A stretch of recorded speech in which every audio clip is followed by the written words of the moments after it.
Hello, I'm Trisha Patel and this is a video presentation for the summative assignment Unit 6. Unit 6 summative assignment. So here we're going to look at radian measures, which is a part of 6.1 from chapter 6. So in here we're going to mainly look at radians.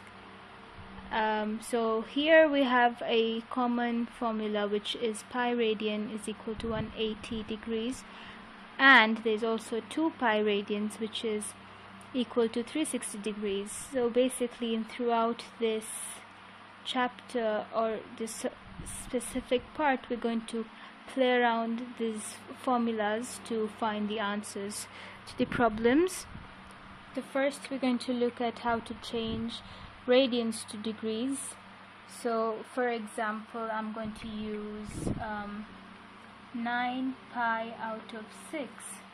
So to change this into degrees, we're going to use this formula. So in here we're going to take pi radian is equal to 180 degrees. So here basically we just going to substitute 180 in the place of pi, since pi is equal to 180. So what we're going to do is 9 into 180 degrees out of 6. So here we simply divide this. We can cross this out. It becomes 30 degrees. So what we get is 9 into 30 degrees. So here we get an answer as 270 degrees. See, that's simple. So in other cases, we can also be given a problem as in decimals. For example, 2.76 radians. So for this, we again going to use this formula and play around with it. We're going to write it down first. Radians is equal to 180 degrees. So here, since we're changing a decimal number, what we're going to do is we're going to divide pi by 180, since we don't have a pi anywhere in here. So what we're going to do is divide pi by the whole thing. So we get radians is equal to 180 out of pi. So we can use this in any problem related which does not have pi, where you can substitute 180.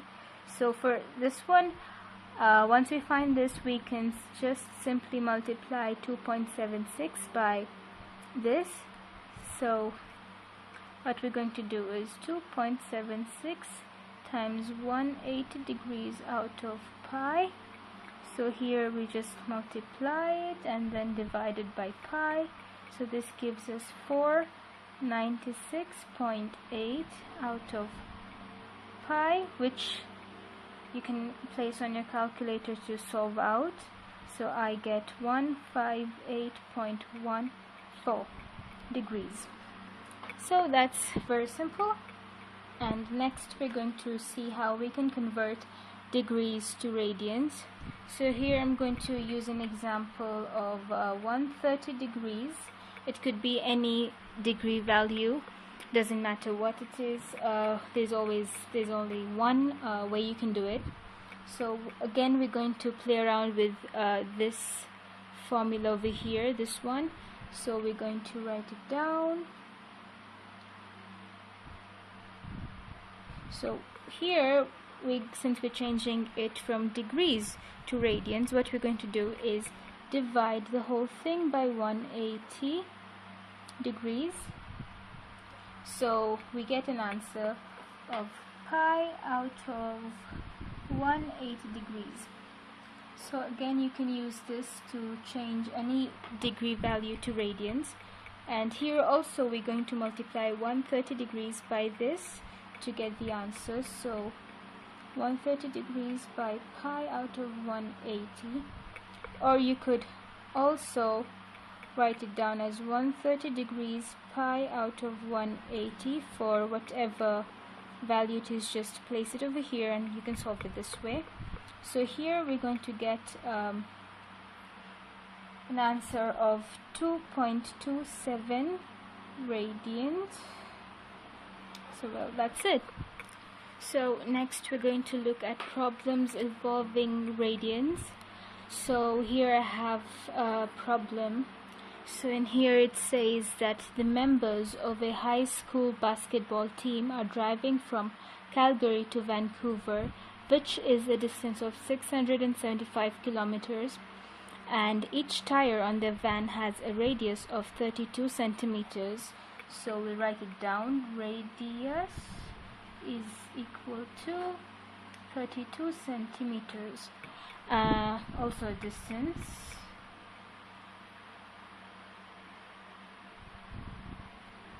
So if the team members drive at a constant speed to cover the distance in 6 hours and 45 minutes.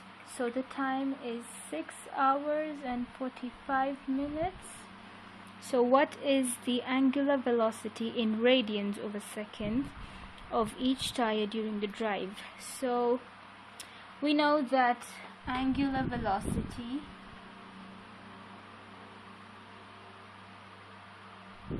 is equal to revolution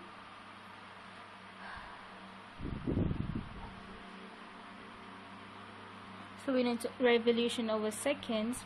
So what we're going to do first is we find the circumference of the tire. So circumference is equal to 2 pi r. So we're going to solve this out. 2 pi into 32, which gives us 64 pi centimeters. So we know that the distance is in kilometers. So first we're going to convert centimeters to kilometers. So as we know, 1 kilometer is equal to 100,000 centimeters. So 64 pi centimeters is going to be 64 pi out of 100,000, which gives us 0.00064 pi kilometers. And now we're going to this was the basically circumference in kilometers, and now we're going to convert time into seconds. So we're going to take time, which is 6 hours and 45 minutes. So we know that 1 hour is equal to 60 minutes. So what we're going to do is 6 hours times 60 minutes, which gives us 360 minutes. So we're going to add the rest of the 45, so that is 360 plus 45, which will give us 405 minutes. So what we're going to do is change it to seconds. So we know that 1 minute is 60 seconds. So we have 405 times 60, which will give us 24,300 seconds. So now we have the circumference, we have the seconds. So now we're going to find the revolution. So for that, we're going to take the distance and we're going to divide it by the time. So we're going to get the angular velocity. So for that, we're going to first take our distance, which is 675. We'll divide it by the time. By that. We're going to first divide it by the circumference, because we're seeing how much the tire covers, how much the tire rotates. So we're going to divide this by our circumference, which is 0.00064 pi. So this is going to give us an answer. You can place it in a calculator. We get an answer of 35,000 888.7 as the answer. So now we're going to find the revolution from this. So we know that one revolution, actually this is the angular velocity, so we know one revolution is 360 degrees. We can later use this degrees to change our answer to radians, since they want it in radians. So we have we're going to first divide this by the time to get this. So that's going to be 3358887.7 divided by 24300. So here we get an answer of 13.8 revolutions per second. So now that we want the answer in radians, we're going to use this. So we know that one revolution is 360 degrees, so 13.8 revolutions will be 13.8 times 360 degrees, which gives us 4,968. So these are in degrees. So to find the final answer in radians, we just use our previous formula, which was pi out of 180 degrees, as we learned earlier. So we can use this to convert any degrees into radians. So we multiply this answer, 4968 degrees, times pi out of 180 degree.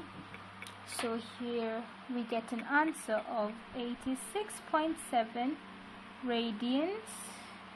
So the final answer we get, that is the angular velocity in radians over second, is equal to 86.7 radians over seconds, radians per seconds. Thank you.